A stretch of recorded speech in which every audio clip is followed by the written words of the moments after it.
Chapter 6. Ulysses at the Street Drags. Ulysses Johnson had never before felt so self-conscious. His ostrich frame seemed to tower above the crowd of short and compact racing enthusiasts. This wasn't the first time Ulysses Johnson was the only black man in a crowd of people. It wasn't the first time that he was the only black man at the street drags, but it was the first time that he was in a throng of white people when he did not wear a costume. Ulysses never before felt the weight of stares as he did now. He used to feel comfortable in front of a large group so long as he dressed like Zorro or Jesus or Dracula.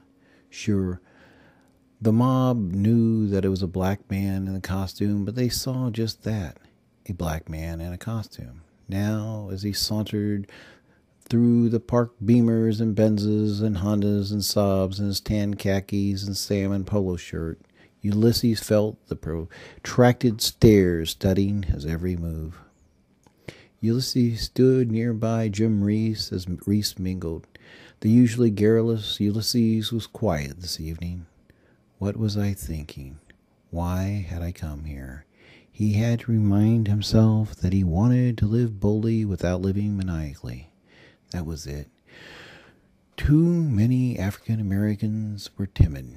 They shied away from auto races and tractor pulls and fishing derbies and places where they might meet the cold white shoulder. Yes, he reminded himself, he had to once more confront the pale demon. The tension was cut by two maxed-out Hondas hitting the pavement of the highway to a volley of cheers. As they launched and braked and flexed and roared in the ceaseless ritual that preceded all drag racing, Ulysses grew ever more reflective. Here were two Mexicans, or Mexican-Americans, or American-Mexicans, or Tejanos, or whatever they were, and they blended right in with the white assemblage. Black people like to stay in their comfort zone of big cities and R&B and basketball, while the Mexicans were too oblivious to fear the white man. Mexicans settled into rural America without ever learning the language. In so many ways, they had assimilated into the larger American culture. They may not bother with the native tongue, but they wore flannel shirts and tractor hats, and they customized hobby cars and dragsters and choppers. Ulysses felt strongly that African Americans should learn from other ethnic groups, and they should especially learn from the Mexicans. The race was anticlimactic for Ulysses. Why would two gas burners choose to muffle their honest motors so that they sounded like lawnmowers? Why not drive an electric car if you feel so strongly about the vow of silence? But that was the Mex rider ethos. The larger culture accepted it. Highway 138 in Daly County was one of the longest-standing street race venues in North America. Country boys have been dragging here since the late 1940s. The cops usually looked the other way, but now and then a deputy would match his cruiser against a civilian hot rodder. Suburban sprawl had left this patch of oil fields and ranches and state forest reserves untouched. It was the perfect spot for street racing. One end of a mile-long strip was barricaded with pickup trucks. At the other end, a flagman stopped motorists and asked, "Racer?" If they said yes, he waved them through. If they said no, he gave them detour directions and turned them back. Hundreds, sometimes thousands of people parked in the fields and lined the pavement of the quarter-mile straight. For all the absence of safety devices and safety procedures, quarter-mile straight had an impressive record. Most accidents occurred miles away from the strip as spectators raced back to the suburbs, inspired by their high-performance heroes.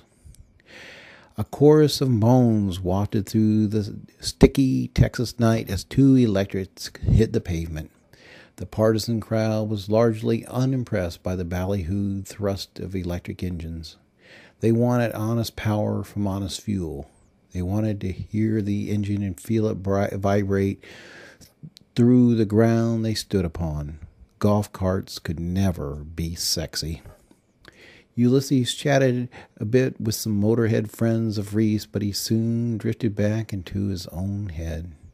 His father had always encouraged his kids' athleticism and everything but basketball. If one of the kids tried watching a basketball game on TV, Tecumseh Sr. would scream at the viewer and scream at the set, "We already conquered that world." And he would focus his attention on the viewer and yell, "Why don't you conquer the bowling world? Why don't you conquer the billiard world? Why don't you swim or play chess?" Ulysses had a wide assortment of friends at the University of Houston, but he spent most of his time with white kids, much to his family's chagrin. Without realizing it at the time, a white kid named Devon Brown would have a major impact on Ulysses' thinking. Devon and Ulysses had never been particularly close, and Devon would drift out of Ulysses' life without either party taking notice.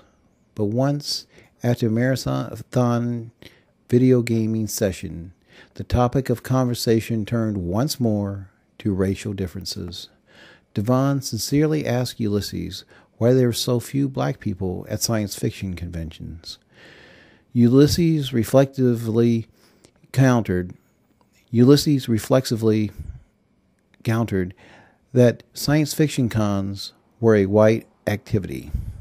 Devon countered that there were a lot of Asians and a few Hispanics, but almost no black people at science fiction cons. And as Ulysses was thinking about a reply, Devon stated that there were very few blacks at gamer conventions and none at the creative anachronism events he had attended. As Ulysses again blathered on about white culture and black culture, Devon stopped him in his tracks. "What is so white about camping? The forest isn't white. The river isn't white. It isn't a white hiking trail." And Devon made a joke about canoeing and rafting and kayaking. "Are you afraid of the white water?" The conversation would flow to other japes and other topics. However, Devon's question, "What's so white about camping?" would echo more frequently in Ulysses' head than any question he had been asked in the curricular and extracurricular activities at the University of Houston. He would spend a lot of time trying to answer that question. Watching two electric cars race was like watching two matadors wave their capes at each other. You need to pair up a bull with a matador, and Reese had the bull. His 12-cylinder Super Taurus was everything a dragster should be. It was part handsome, part elegant, and all beautiful. A detailed metallic green exterior, as clean as a surgeon's scalpel on the outside, as well as on the interior. Black slicks and neon rims, and most importantly, an engine that drowned out conversation and pulsated through the flesh of everyone present. Ford had equipped the Super Taurus with an easy detached muffler in case the owner wanted to frighten pets and make babies cry. Tonight, Ulysses scrambled under the Super Taurus and detached the muff by inserting the ignition key into the lock. The alloy muffler was still warm, but Ulysses was able to remove it with his bare hands. Ulysses placed the muff in the trunk and climbed into the passenger seat. By mutual agreement, both drivers would carry a passenger for this event. A few years back, Reese had been assigned to Ulysses' case load for receiving stolen property. Ulysses did not take advantage of Reese's criminal skills, but he did take advantage of Reese's brilliant mechanical skills to tweak the engine in his Beamer.